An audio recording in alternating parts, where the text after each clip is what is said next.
Welcome back, ladies and gentlemen. Here is a list of our upcoming topics in physics. In this video, we'll talk about work and power. First up is the idea of work. Okay, so in physics, we define work as a force applied in the direction of a displacement, or the area under a force displacement graph. It is a scalar, and there's the formula that you see on your screen.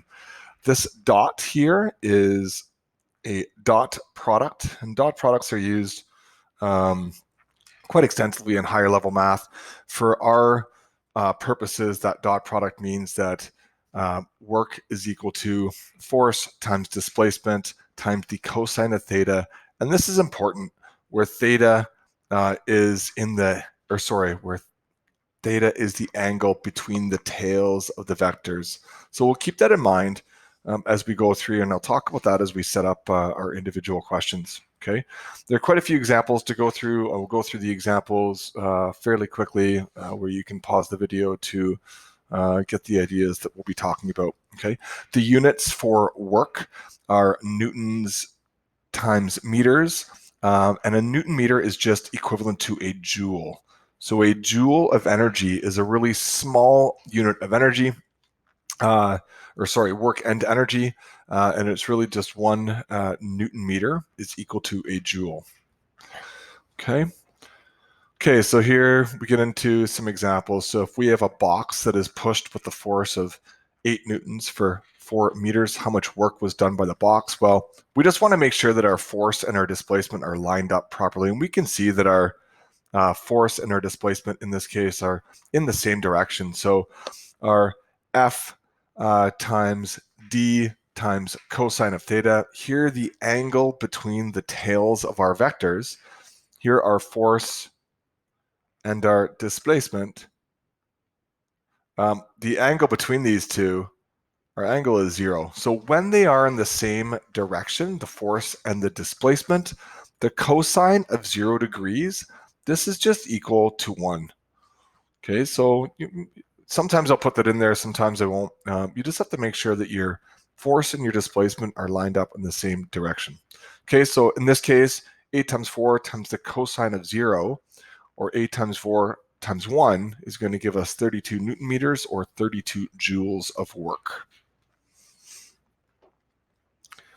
Okay, so what happens if we are now pulling a box at an angle? Let's say a student's pulling a box, has a force of 25 newtons. Our angle is 25 degrees, and the box moves 12 meters along the ground. So this box is going to move a displacement of 12 meters, and we know that the angle between the force and our displacement, the angle between the tails of these vectors is 25 degrees. So when we go and plug in the math for this, the angle that we would use is 25, and if we just plug and chug force, displacement, and cosine of 25, we get an answer of 271.9 newton meters. And normally when we're stating our answer with work, we're stating it in joules. So I'll just trim that to the proper sig figs, and then also using the units of joules.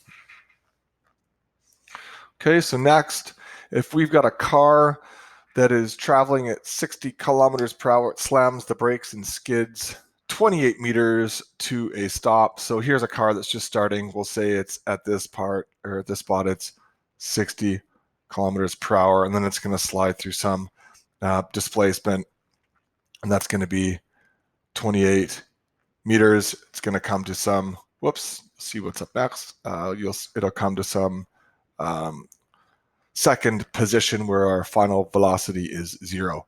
So the first thing we need to do is figure out, hey, what is the force? What is the force that is acting on this thing that's bringing it, the car, to a stop? If we draw a free body diagram labeling the force in the direction that matters, it is only friction that's going to be acting on this body. So we're going to need to find that force of friction so that we can then apply it to our work formula. Okay, so getting to that point, we'll have to apply our kinematics to find out our acceleration. Okay, if we do that, we find that our acceleration is negative 4.98. Okay, then using our Newton's second law, F equals ma, and we plug in hey, the mass of the car is 950 kilograms, and our acceleration that the car is going through is 4.98 meters per second squared. And the force that is acting on that car of 4,731, this is our force of friction. So it's acting to the left. Okay, so going from this line to this line, I've left the negative out. Just again, our negative indicates direction that our force or our acceleration are acting in. So we have a force that's acting to the left. We then are going to use that force and go and put it into our work formula. Work is force times displacement times the cosine of theta. Well, in this case, we've got a force that is acting to the left, and we've got a displacement that is acting to the right. The angle between these two is going to be 180 degrees. Okay, so in the cosine of 180 degrees is equal to -1. So it just makes this, the amount of work done on this box, it just makes it negative. So negative is important, and that's going to indicate, really it's going to indicate how much the energy is changing. We'll talk about energy in our next video. But so the bottom line here when we're dealing with work is that we have to pay attention to the direction that the force and displacement are acting in. If they are at 180 degrees to another, then the work done on the object will be negative. Okay. Okay, so what about if we have an object that's being moved vertically? So if we think of this this beam, we know that 120 kilograms. Well, the force of gravity on this 120 kilograms is going to be 120 times 9.8, and that's going to give us a number of 1176 newtons. Okay, so for this crane to move an object upwards, it's going to need to apply or have an applied force of 1176 newtons. And I'm saying those two forces are the same. I'm assuming that this crane is moving the beam at, or this object at a constant velocity. So our applied force is the one that we will use in our formula, because it is how much work is done by the crane. Well, the crane is applying that force through a distance or a displacement of 75 meters. We will assume that, again, that applied force and displacement are in the same direction. Okay, so in our case, our force, really, we're just going to replace our force with our force of gravity, or mg. Okay, if we plug and chug some numbers there, this is our 120 times 9.8, or our 1176. If we multiply that by our 75 meters, we end up with a amount of work that is 8.8 times 10 to the 4 joules. Okay, so next one. What if we have a person who's carrying a box? That's a 5 kilogram box. It's going to have a force of gravity of 49 newtons. That means that this person is going to have to apply the force of 49 newtons. And this one's just a little tricky, because we're going to be using that how much work did they do? So how much work did the person do? We'll be using this applied force of 49 newtons. But the tricky part is, if they are carrying the box horizontally, okay, if our horizontal displacement is to the left here, our angle between the two vectors that we care about, the angle between them is going to be 90. And the cosine of 90 degrees is 0, so the amount of work that's done on this box is 0 joules. So that one's a little tricky, right? If you think of carrying a box, you're thinking, oh, my muscles are getting sore from carrying a box. But in the technical sense, in the physics sense, you would be doing 0 joules of work on that box. Okay, so what about, though, if we change a little bit? What if we say, hey, that person is now going to carry a 5 kilogram box 7 meters up a ramp that is at an angle of 30 degrees. So this would be our 7 meters. And what I'm going to do here is I'm going to get creative, and I want to find this vertical displacement, because I know that this person is going to be applying 49 newtons of force on this box upwards. So I really want to know what the upwards component of the person's displacement is going to be.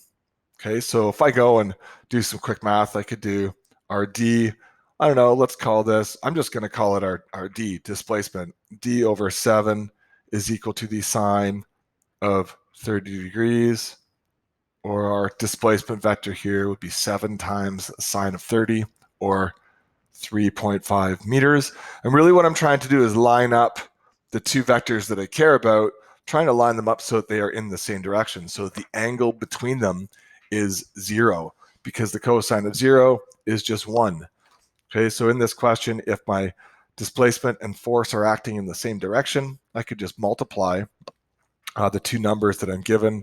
My applied force is 49 newtons, displacement is 3.5 in the same direction as that force, and we'll end up with a amount of work as 1.7 times 10 to the 2 joules.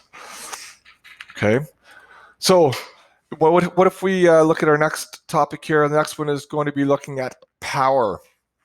So we're all somewhat familiar with power when we think of like a 60-watt light bulb. Like a 60-watt light bulb is a measure of power. So once I get to the bottom here, oh yeah, there's our units for power. It's the watt. So the big idea with power is it is the rate of doing work. Rate has to do with how much time it takes. Okay, so how much time it takes. If we think of velocity, if we just look at another rate, velocity is just displacement over time. Well, velocity is really the rate at which you can change your displacement. So rate is just something divided by time. Okay, so rate of doing work just means we need to find how much work is done divided by how much time. Now so a common metric unit for power is the watt. Another common unit that we hear about is horsepower. So 1 horsepower is equal to, it's about 750 watts.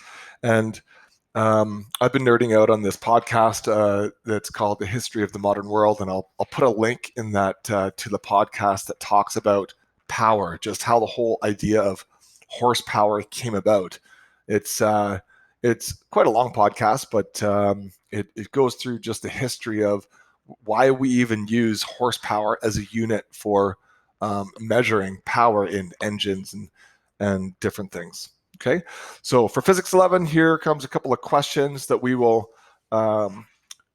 be able to solve. So how much power if we have a 75 kilogram student, if they're climbing 5-meter staircase in 3.7 seconds? So again, this student is going to have an applied force that is going to be equal to the force of gravity. And this is one that we would have done in class. We would have actually gone to find your power. It's a fun one. See how quickly you can climb a staircase, and you could figure out how much power you can apply. And you can do this on your own if you want to measure the vertical displacement of a staircase. Whoops, displacement here would be 5.0 meters. Okay, so this is now just looking at, okay, well, how much work is done in 3.7 seconds? Okay, so it's really just work over time is our starting formula. Work, the formula for work is force times displacement. Okay, the force that is being applied here is just the force of gravity, or mg. Okay, and then if we plug and chug some numbers in here, we end up with the numbers on your screen, and then that works out to 993 watts. Okay, and then if we take that and divide it by 750, there are about, I think there are actually 746 watts in a horsepower. So we can round that to 750, and we can say this person is has 1.32 horsepower as they climb this flight of stairs.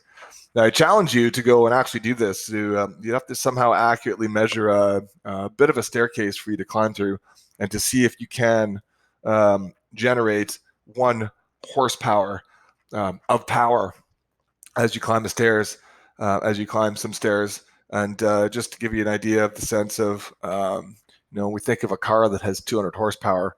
Just to give you an idea of, wow, 1 horsepower, it's a lot. And your challenge is to go and try and see if you can generate that 1 horsepower. Okay.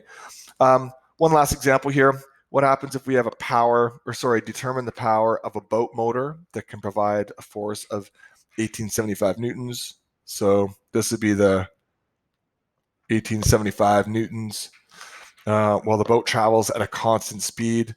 So I know if this boat is traveling with constant speed, it must have a friction force that is equal to the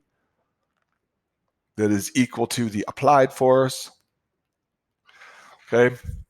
And I write that out because we're given the constant speed, and now we can get kind of creative with what we do with the formula for power. So here's a look at that.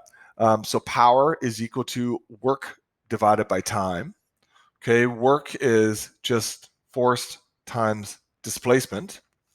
Okay, now if we just separate that and look at force times displacement over time, and oh yeah, what's displacement over time? That is velocity. So another formula for power, sorry, I've kind of written over top of it, but another formula for power is force times velocity.